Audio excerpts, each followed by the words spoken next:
Meron nag-comment sa ating video sa YouTube channel.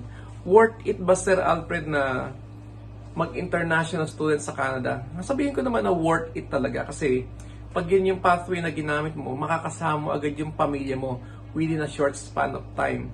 Pero, ito yung pero, napakamahal po na maging isang international student dito sa bansang Canada. That's the reality. Pera-pera ang labanan. Kung talagang mahina ka, susuko ka. Kasi, it's tough. Kasi pagdating mo rito, hindi agad pag-aaral ang isipin mo eh. Ang isipin mo agad is makakuha ka ng part-time job mo na magsusupport sa cost ng pag-aaral mo at ng cost of living ng pamilya mo. Kaya nga may nagme-message sa akin na mga kakilala, sabi ibebenta raw yung property, magre-resign sa kasalukuyang trabaho sa Pilipinas para makapunta rito at makasama agad yung pamilya.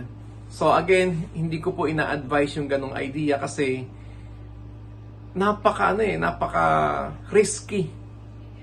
Kasi hindi mo alam kung magiging permanent resident ka agad dito. Yes, makakapunta ka rito kasama yung pamilya mo, pero ang daming challenges na pagdadaanan ka as international student. Maraming challenges na pagdadaanan ka talaga, especially financial aspect. At mararanasan mo lang yan kapag nandito ka na. Di ba? Pag matibay ang loob mo, napagdaanan mo lahat yun, saludo talaga tayo sa inyo. Kaya sa mga international student na nandito, Pinoy man yan, ibang lahi, talagang salute. Can you imagine? Nagtatrabaho, nag-aaral, kahit overnight yung trabaho, pagdating yan, mag-aaral pa yan sa umaga. So, talagang super tough. Tapos magkapadala pa ng financial support sa Pilipinas, yung ating mga kababayan. Talagang super tough, super challenging. Talagang the best. Hi guys, once again, this is Alfred of Sir Alfred TV. Ayan, kakauwi-uwi lang po natin galing sa trabaho. Kung napansin nyo, medyo makapal na yung suot natin. Ayan, hindi ko na hinubad. Medyo naupo na ako ng bahagya, nanonood ng TV. Ayan, kasi gusto kong i-share sa inyo yung napakagandang vlog natin sa araw na ito. Ayan. So, sa mga bago pa lang po sa ating YouTube channel, sa mga viewers po natin, ulitin ko, magkapakilala po tayo. My name is Alfred of Sir Alfred TV. Yung mga vlog po natin is all about dito sa Toronto, Canada, yung life, yung journey natin dito bilang isang Pinoy immigrant sa napakagandang syudad ng Toronto dito sa Canada. Ayan. So, ang pag-uusapan natin ngayon is about yung pinakamabilis na pathway para makarating ka rito sa Canada, which is yung pagiging isang international student. Totoo naman yun, di ba? Yun ang pinakamabilis. Pero, sabi ko nga, studying in Canada as an international student is pretty expensive. Napakamahal po talaga. Napaka-challenging. Kailangan dito, you are financially prepared. So, real talk tayo, hindi biro ang pagiging international student dito sa bansang Canada. Pero ulitin ko sa inyo, hindi po ako international student bagkus yung mga information na i-share ko sa inyo is base sa mga impormasyon na binibigay sa akin ng ating mga kaibigan, mga katrabaho na international students at mga naging international students na ngayon ay Canadian citizen na. So, ginather natin lahat ng mga information na binibigay sa atin para ma-share ko sa inyo sa mga nagnanais na makapunta rito sa bansang Canada. Bago kayo mag-apply o magpunta rito, kailangan, bilang isang international student, dapat pag-isipan nyo ng maigi, gumawa ng research, magtanong sa mga trusted friends, trusted relatives about sa sitwasyon ng pagiging international student kasi hindi talaga biro ang maging isang international student dito. Pero of course, sabi ko nga may mga advantages at saka disadvantages. Yung advantage is talagang ito yung pinakamabilis na paraan para makapunta ka rito. At pwede mo maisama yung pamilya mo, yung spouse mo, at kung may mga kids ka. Yun yung number one na advantage. Pero, Talaga, tsaka mga challenges na haharapin ka pag pumasok ka rito bilang isang international student. At ang number one na challenge na haharapin mo dito is yung financial challenges talaga. Didiscuss natin yan as we go along. Sinasabi ko lang is based sa mga kinukwento sa akin ng aking mga kaibigan. Talagang being an international student dito sa Canada is quite tough, challenging, pretty expensive. At talagang pag mahina-hina ka, isusuko ka talaga. And take note, pagpunta mo dito as international student, you should be financially prepared. Talagang dapat financially prepared ka. Pero aside from that, mentally, spiritually, emotionally, preparado ka dyan. Pero yung nakakita ko talaga na talagang ito yung common problems talaga, no? Pero yung nakakita ko talaga na pinakamalaking challenge dito is yung financial challenge kapag pumasok ka dito as international student. Talagang pera-pera talaga ang labanan. That's the reality. Whether you like it or not. Money. Yun yung common denominator dito pagpasok mo as international student. Pagdating mo dito as international student, dapat meron ka nito. Or else, mahihirapan ka. Dapat marami kang baon na pera. That's the reality. Kasi pagdating mo dito, ang una mong gagawin is maghahanap ka talaga na ng pagkakakitaan mo. So most of the students na pupunta rito is, actually pag international student ka, ang goal mo is mag-aral. Pero hindi ng unang goal mo dito pagpunta mo dito. Ang goal mo is makahanap ng part-time job na magsusupplement sa stay mo rito as international student, or else hindi ka talaga makakasurvive. Part-time job during the duration of your study dito sa Canada, hindi ka makakasurvive. That's the reality. Kasi kailangan suportahan mo yung school cost mo na napakamahal. Can you imagine, kapag pumasok ka rito as international student, yung tuition fee mo is almost 4 times the amount of the tuition fee ng domestic student dito. To give you the simple example, no? Kunwari ako domestic student dito, ang tuition fee ko for a year, example lang is 2,900 o sabihin natin 3,000 per year. Tapos ikaw na international student is almost $10,000 a year. So ganun po dito yung tuition fee dito ng international student is almost 4 times the amount of a domestic student here. That's the reality. So, papasok ka rito as international student, you have to accept it kasi hindi ka naman pinilit. Kaya binibigyan ko kayo ng idea kung gaano ka mahal dito pag nag-international student ka. Diba? So, mostly sa mga na-interview ko, sa loob ng 2 years program na kinuha nila, yung iba gumagastos ng tuition fee lang to gumagastos sila ng mga $25,000 to $30,000 tuition fee for the whole duration of the program for 2 years. Wala pa dun yung mga cost of living, school costs, and so on. So, grabe ang mahal, di ba? So, sabi ko nga, kapag pumunta ka rito as international student, ang isang kainaman is pwede mong madala yung pamilya mo, yung asawa mo, kung may mga kids ka. O, bibigyan ko kayo ng example ng ng requirement dito kapag nag-apply ka. Kasi hahanapan ka dito ng proof of funds. Can you imagine, hahanapan ka ng proof of funds, kunyari sa cost of living, kunyari kasama mo yung asawa mo at saka yung 2 anak mo, $10,000 to $17,000 a year. Di ba? Kasi, sinama mo yung pamilya mo, yun yung estimated na amount. Can you imagine? $10,000 to $17,000 per year. Kasama na rin yung asawa mo. Ang advantage naman dito kapag kasama mo yung asawa mo is that makakatulong siya sa'yo sa mga gastusin mo sa school, gastusin mo sa tuition fee. Yun yung advantage. Kaya yung iba nga dito, mas maganda na kasama yung mga asawa. O kasama yung asawa kasi talaga nakakatulong. Kasi kung mag-isa ka lang, tapos breadwinner ka pa sa Pilipinas, kasi pagdating mo rito, ito, totohanan to, real talk to. Kapag dating mo dito, syempre may mga inutang ka sa Pilipinas. Tapos pagdating mo dito, babayaran mo yun. So, paano babayaran nyo? Maghahanap ka ng trabaho, maghahanap ka ng part-time. Hindi ka naman pwede mag full-time dito na trabaho kapag international student ka. So, 20 hours a week ka lang.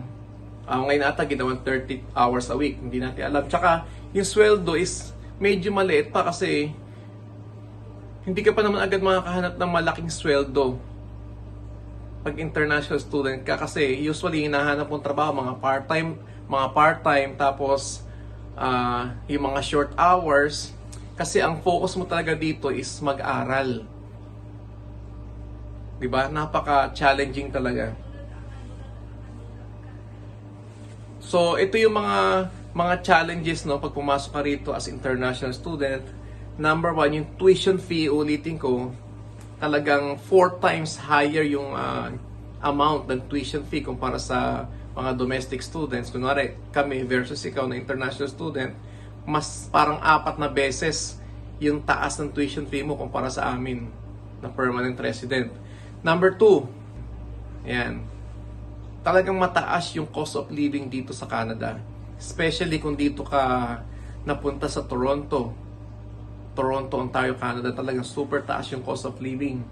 Yung rent ng apartment mo. Bibigyan kita ng idea, yung 1 bedroom dito, pag bagong dating ka, $1.5 to $1.7 a month.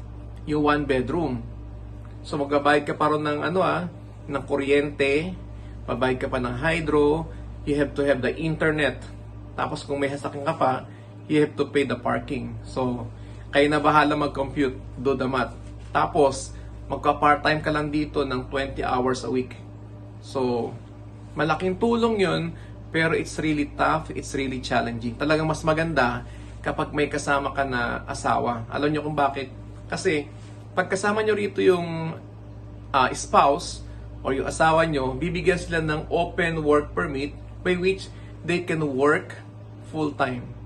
Diba? Kahit ilang hours sila mag-work, walang problema. So, yun yung ginawa ng gobyerno na programa para hindi gaanong mahirapan yung international student sa pagpo-provide ng mga gastusin sa eskwelahan. So, yung asawa mo, binigyan lang ng open work permit para makapagtrabaho ng full-time, para matulungan ka sa pag-aaral mo. Di ba? Ang ganda rin. Pero, but still, it's really tough, it's really challenging. Marami tayong mga katrabaho na international student dito. Marami na rin tayong na-interview. Talagang, ayan, marami na rin tayong na-interview, na-share yung mga experiences sila. Meron pa tayong napanood sa TV na wala pang 1 buwan, umuwi na because of the financial aspect. Talagang napakamahal, hindi talaga biro mag-international student dito. Pero, rewarding din. Alam niyo kung bakit? Kasi nga, pagka pumasok ka rito as international student, you can bring your family with you. Okay. Pwede mong dalhin yung spouse mo or yung asawa mo na meron agad siyang open work permit. Nasabi ko nga, pwede magtrabaho as full-time para matulungan ka sa mga gastusin mo sa pag-aaral, sa tuition, school cost, saka yung cost of living dito sa Canada. Ayan. Number 2, you can bring your kids with you under work permit or study permit, depends on their age. So yun yung parang reward na nagpunta ka rito as international student. May nagtatanong sa akin, sir, ano ba yung mas magandang pag pumunta ka dyan as international student? Single o yung kasama mo yung asawa mo? Mahirap sagutin. Depende sa tao yan. Pero kung ako tatanungin, mas maganda rito kapag may kasama ka dito. Yan. Alam nyo kung bakit. Kasi pag dito as international student, kasi kung mag-isa ka, pero sabi ko, depende sa tao eh. Pag mag-isa ka dito, marami kang challenges na na pagdadaanan. Una, yung sa emotional problem. Kasi pag mag-isa ka, baka homesick. Hindi natin masabi, di ba? Okay, number 2, pagka may problema ka, wala kang makausap. Pero may mga friends naman, di ba? Tapos, pag mag-isa ka dito, syempre lahat ng gastusin shoulder mo, di ba? So may mga advantage, mga disadvantages. Pero kung ako ang tatanungin, I would suggest kung talagang desidido ka magpunta rito as international student, mas maganda kapag kasama mo yung yung asawa mo or partner mo. Kasi nga, nandyan siya to support you mentally, physically, emotionally, spiritually, tsaka yung pinakamahalaga, yung financial support. Kasi makapagtatrabaho siya ng maigi at tapos ikaw makapag-focus ka sa pag-aaral mo. Diba? Tsaka in case na magkasakit ka, may tao na titingin sa'yo, mag-aalaga sa'yo kasi tao lang tayo, napapagod, nagkakasakit. So, mas maganda talaga yung may kaagapay ka sa hirap at ginhawa dito sa Canada. Diba? Mas masaya. Na sacrifices ng mga international student, no? Talagang nakakabilib sila, tapos pero minsan yung sitwasyon na parang maawa ka rin minsan sa mga nakakakwentuhan ko. Can you imagine, no? Breadwinner siya sa pamilya niya. Hindi natin mabanggitin pangalan, no? Kasi ayaw naman niya. Breadwinner siya sa pamilya niya. So pagdating niya rito as international student, so may mga utang siya sa Pilipinas na ginamit niya para makapunta rito as international student. Pagdating dito is hahanap agad siya ng trabaho para mabayaran yung inutang sa Pilipinas. Tapos pag nandito na, of course, mag-aaral siya, tapos of course magtatrabaho para din sa kanyang school cost, yung cost of living and so on. Talagang sobrang challenging. Pati nga yung food bank nagagamit na, kasi talagang sobrang tough, sobrang challenging. Kaya kailangan pag nagpunta ka rito as international student, you should be ready physically, mentally, emotionally, spiritually, at yung pinakamahalaga, financially prepared ka dito. Dapat marami kang baon at dapat pagpunta mo rito, makahanap ka agad ng part-time job mo na pera sa Pilipinas. Kapag wala kang part-time job dito at walang tutulong sa'yo dito, mauubos yan kasi ang gagastusin mo is hindi pesos, kundi dolyar. That's the reality.